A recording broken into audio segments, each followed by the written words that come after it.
মহারাজ, মহারাজ, দেবতাকুলকে দেবতাকুলকে আমি আমি সব বন্ধ কর। মহারাজ, আমরা দেবতাকুলকে অতিষ্ঠ করে তুলেছি। তাই নাকি? হ্যাঁ মহারাজ। মহারাজ, আর একটা খবর আছে।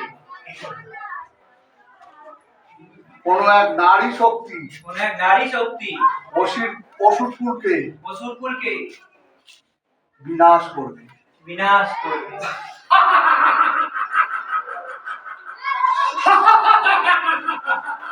একটা সামান্য মূর্খ নারী, সে এখনো জানে না এই মহিষাসুরের ক্ষমতা।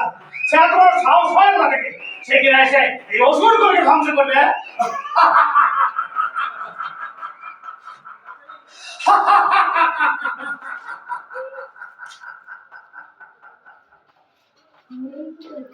কাট।